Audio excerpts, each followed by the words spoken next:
દરિયા કિનારાને મેંગ્રોવના વૃક્ષોથી રક્ષણ મળે છે। અન્ય વન કરતાં મેંગ્રોવના વનમાં 10% વધુ કાર્બન ડાયોક્સાઇડ સંગ્રહ કરવાની શક્તિ છે અને દરિયાની ખારાશને આગળ વધતી અટકાવે છે। વલસાડ જિલ્લામાં બધા કારણોસર મેંગ્રોવના વૃક્ષોનું વાવેતર કરવામાં આવ્યું હતું, પરંતુ આડેધડ વિકાસની લયમાં વલસાડ જિલ્લામાં મેંગ્રોવના વૃક્ષોનું નિકંદન નીકળી રહ્યું છે।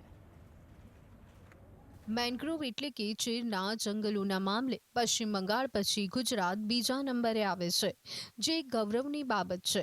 ગુજરાતમાં કચ્છના અખાત, ખંભાતના અખાત તેમજ દક્ષિણ ગુજરાતમાં મેંગ્રોવના વન વિસ્તાર આવેલા છે। તેમાં પણ વલસાડ જિલ્લાના ઉમરગામ તાલુકામાં 175 એકરમાં મેંગ્રોવના જંગલો આવેલા છે। તેમાં પણ ગુજરાતનું સૌથી મોટું મેંગ્રોવ જંગલ નારગોલ ગામે આવેલું છે, જ્યાં 65 એકરમાં મેંગ્રોવનું વાવેતર કરવામાં આવ્યું। ઉપરાંત 542 એકરમાં કુદરતી રીતે મેંગ્રોવના વૃક્ષ આવેલા છે, પરંતુ હવે વિકાસના નામે વિનાશને નોતરવામાં આવી રહ્યો છે। જે વિસ્તારમાં મેંગ્રોવના જંગલ છે ત્યાં માટીના પુરાણ કરવા મંજૂરી આપી દેવાઈ છે, જ્યાં મેંગ્રોવને માટી નીચે દબાવી દેવાનું કારસ્તાન રચવામાં આવ્યું છે। અને ઉમરગામ દરિયાઈ વિસ્તારની અંદર ખૂબ મોટા પ્રમાણમાં મેંગ્રોવ્સ આવ્યા છે, પણ સદર મેંગ્રોવ્સના હવે લોકો અને કેટલાક સરકારી તંત્ર તરફથી પુરાણ કરવામાં આવી રહ્યું હોવાથી એનું નાશ થવા પામ્યું છે, નાશ થવાના આરે છે। ગુજરાતમાં અંદાજિત 1175 ચોરસ કિલોમીટર વિસ્તારમાં મેંગ્રોવનું વન વિસ્તાર આવેલો છે। મેંગ્રોવ વનના ફાયદાની વાત કરવામાં આવે તો મેંગ્રોવ એ દરિયા અને જમીનની વચ્ચે આવેલી એક ગ્રીન વોલ છે, જે જમીનનું ધોવાણ અટકાવે છે, સાથે જ સુનામી, વાવાઝોડા જેવી કુદરતી આફતો સામે રક્ષણ આપે છે। આ વૃક્ષ દરિયાની ખારાશને આગળ વધતી અટકાવે છે। વિવિધ પ્રજાતિ જેવી કે યાયાવર પક્ષીઓ, માછલીઓ, કરચલા, દરિયાઈ સાપ સહિતની લગભગ 1500 પ્રજાતિઓને આશ્રયસ્થાન પૂરું પાડે છે। અન્ય જમીન પરના વનો કરતાં મેંગ્રોવની કાર્બન સંગ્રહ ક્ષમતા લગભગ 10 ગણી વધારે છે, એટલે કે 1 ચોરસ કિલોમીટરમાં આવેલ મેંગ્રોવ વન જમીન પર આવેલા 10 ચોરસ કિલોમીટર વન જેટલું કાર્બનનો સંગ્રહ કરે છે। ઉમરગામ તાલુકાના અનેક ગામોની હદમાં આવેલા ખાલેન્ડ વિસ્તારમાં અનેક ઠેકાણે કુદરતી મેંગ્રોવના જંગલો આવેલા છે।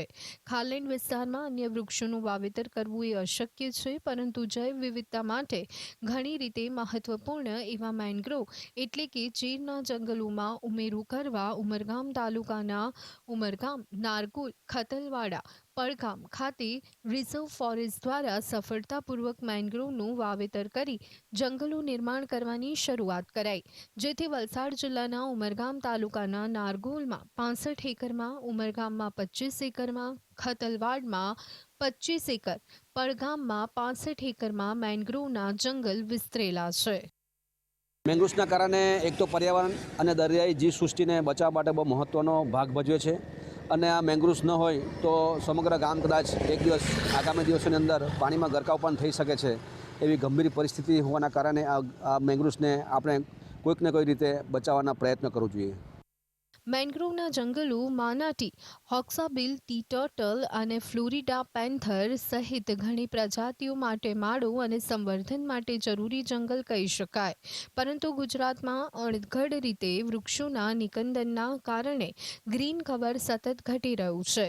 ત્યારે વિકાસના નામે મેંગ્રોવના જંગલનું નિકંદન રોકવાની સ્થાનિકોએ માંગ કરી છે, કે જેથી વિકાસના નામે વિનાશને રોકી શકાય। હવે જે છે તે વિકાસના નામે ઉમરગામ તાલુકાની અંદર વિનાશે આકાર લીધો છે।